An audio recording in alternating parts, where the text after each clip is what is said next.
Motor vehicle ಅಂತ ಅನ್ಬೇಕಾದ್ರೆ ಅದರ engine capacity 25 cc ಗಿಂತ ಹೆಚ್ಚಿಗೆ ಇರಬಾರ್ದು, ಅಥವಾ ಅದಕ್ಕೆ 250 ವ್ಯಾಟ್ಸ್ ಮೋಟಾರ್ ಕೆಪಾಸಿಟಿ ಹೆಚ್ಚಿರಬಾರ್ದು, ಮೀರಿರಬಾರ್ದು, ಮತ್ತು ಆ ವಾಹನದ ಗರಿಷ್ಠ ವೇಗ 25 ಕಿಲೋಮೀಟರ್ಗಿಂತ ಹೆಚ್ಚಿರಬಾರದು.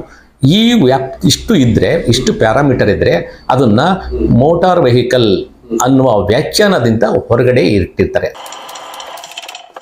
ಸರ್ ನಮಸ್ಕಾರ. ನಮಸ್ತೆ ಸರ್, ನಾವು ಕೆಲವಷ್ಟು ಎಲೆಕ್ಟ್ರಿಕಲ್ ವೆಹಿಕಲ್ಗಳನ್ನ ರೋಡಲ್ಲಿ ನೋಡ್ತಾ ಇದ್ದೀವಿ. ಕೆಲವಷ್ಟಕ್ಕೆ ನಂಬರ್ ಪ್ಲೇಟ್ ಇದೆ, ಕೆಲವಷ್ಟಕ್ಕೆ ನಂಬರ್ ಪ್ಲೇಟ್ ಇಲ್ಲ. ನಂಬರ್ ಪ್ಲೇಟ್ ಇಲ್ಲದೆ ಇದ್ರು ಒಂದು 40 ಕಿಲೋಮೀಟರ್ ಸ್ಪೀಡ್ ಅಲ್ಲಿ, 50 ಕಿಲೋಮೀಟರ್ ಸ್ಪೀಡ್ ಅಲ್ಲಿ ಕೆಲವಷ್ಟು ಗಾಡಿಗಳು ಹೋಗ್ತಾ ಇದೆ. ಅಕಸ್ಮಾತ್ ಆಗಿ ಆಕ್ಸಿಡೆಂಟ್ ಆಗೋ ಚಾನ್ಸಸ್ ಇದೆ ಅದರಿಂದ.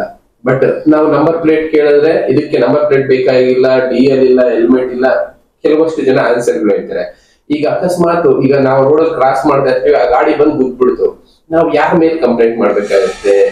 ಈಗ ನಂಬರ್ ಪ್ಲೇಟ್ ಇಲ್ಲ, ಗಾಡಿ ಓಡಿಸ್ತಾ ಇರೋ ಹತ್ರ DL ಇಲ್ಲ, ನಮ್ಗೆ ಇಂಜುರಿ ಆಗೋಯ್ತು, ಈಗ ಕಾಲೇ ಕೈ ಏನೋ ಒಂದು ಮುರಿದೋಯ್ತು, ಯಾರನ್ನ ಕೇಳ್ಬೇಕು ಅನ್ನೋದೊಂದು ಪ್ರಶ್ನೆ ಬಂದ್ಬಿಟ್ಟಿದೆ. ಎಲೆಕ್ಟ್ರಿಕಲ್ ವೆಹಿಕಲ್ಸ್ ಬೂಮಿಂಗ್ ಅಲ್ಲಿ ಇದೆ ಮಾರ್ಕೆಟ್ ಅಲ್ಲಿ, ಓಕೆ. ಬಟ್ ಅದ್ರ ಕೆಲವಷ್ಟು ನಂಬರ್ ಪ್ಲೇಟ್ ಇದೆ. ನಂಬರ್ ಪ್ಲೇಟ್ ಇದ್ರೆ ನಾವ್ ಹೇಳ್ಬಹುದು ಈ ತರ ಗಾಡಿ ಗುದ್ದಿತು, ನಮ್ಗೆ ಇನ್ಶೂರೆನ್ಸ್ ಕ್ಲೈಮ್ ಮಾಡ್ಕೋಬಹುದು.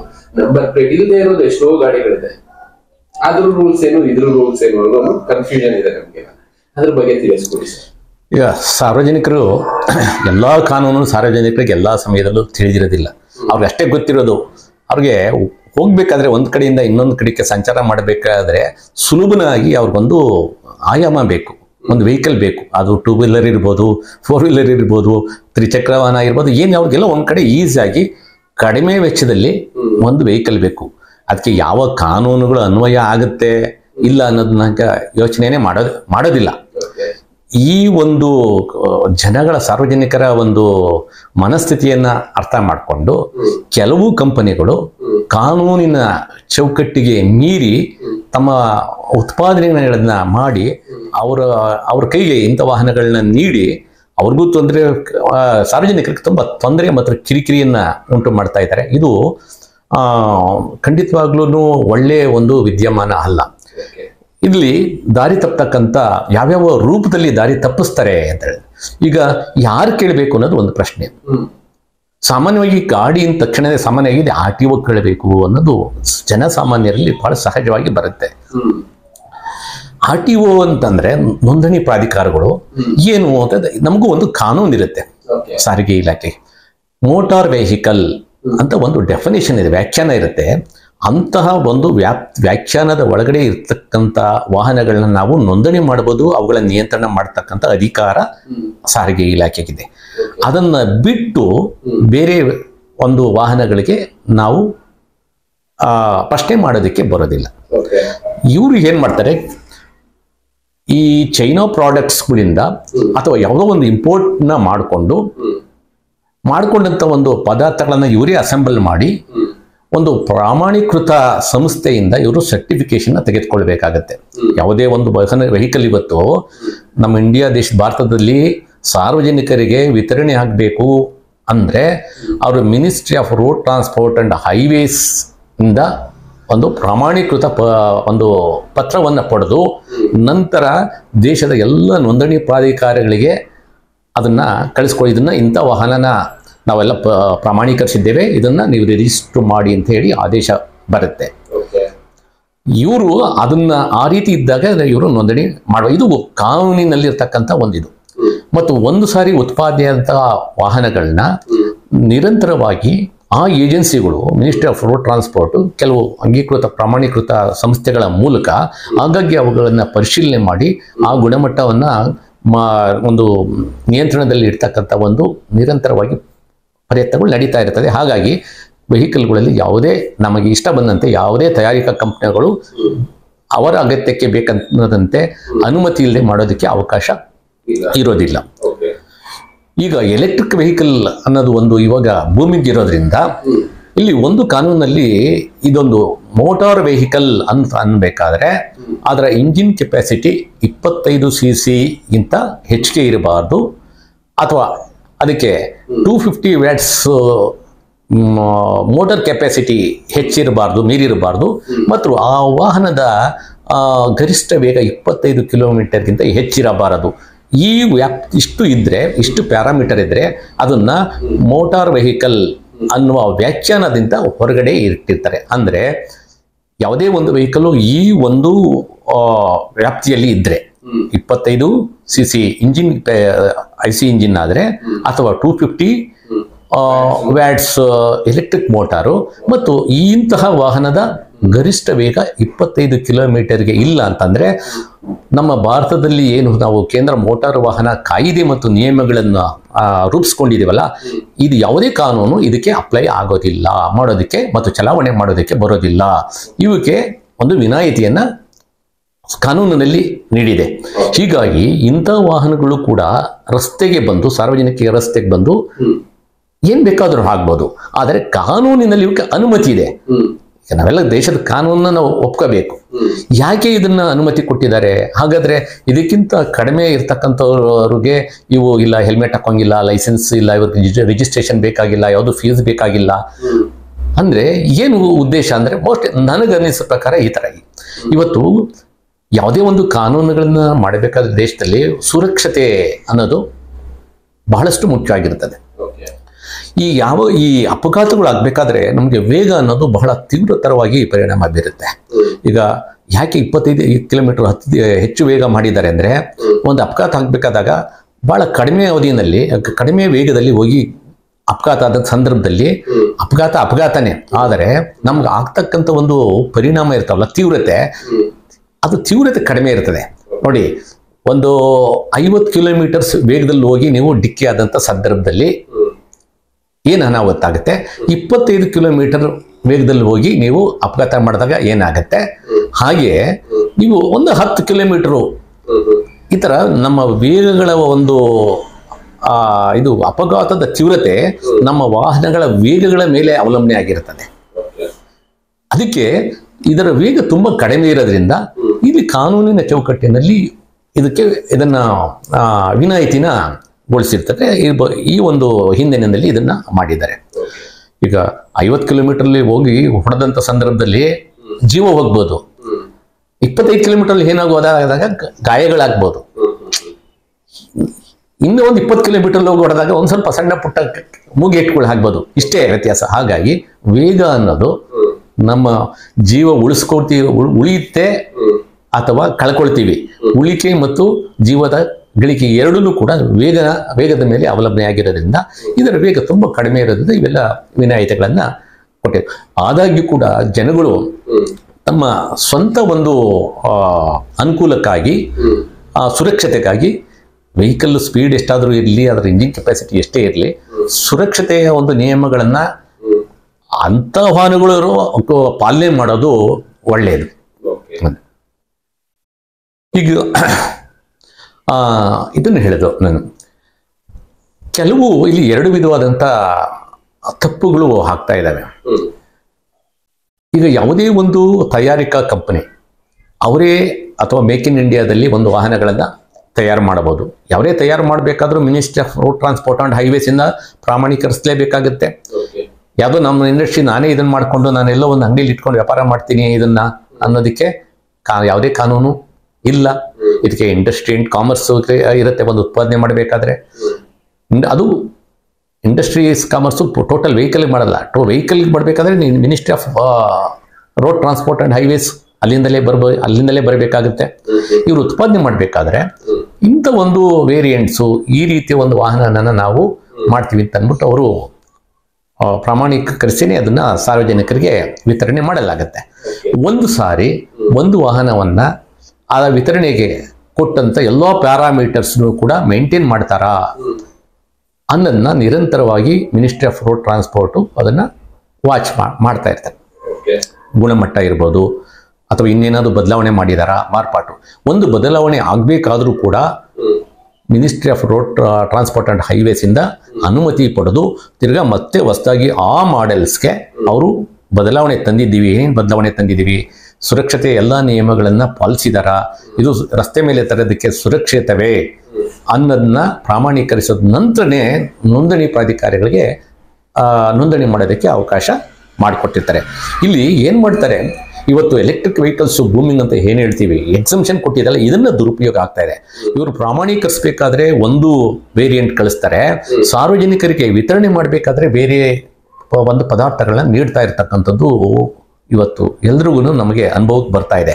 ಈಗ ಹೇಳ್ತೀವಿ ನಾವು, ಈಗ ನೀವು ಹೋಗ್ಬಿಟ್ಟು ಒಂದು ಮೋಟಾರ್ ಕೆಪಾಸಿಟಿ 250 ವ್ಯಾಟ್ ಇದೆ ಅಂತ ಅಂದ್ಬಿಟ್ಟು ಸಾರ್ವಜನಿಕರು ಹೋಗಿ ರಸ್ತೆನಲ್ಲಿ ಅಳತೆ ಮಾಡಿ ಅದನ್ನ ತೀರ್ಮಾನ ಮಾಡೋಕ್ಕಾಗೋದಿಲ್ಲ. ಆ ಒಂದು ನಿಯತ್ತು ಯಾರು ವಿತರಕರಿರ್ತಾರಲ್ಲ ಅವ್ರಿಗಿರಬೇಕು.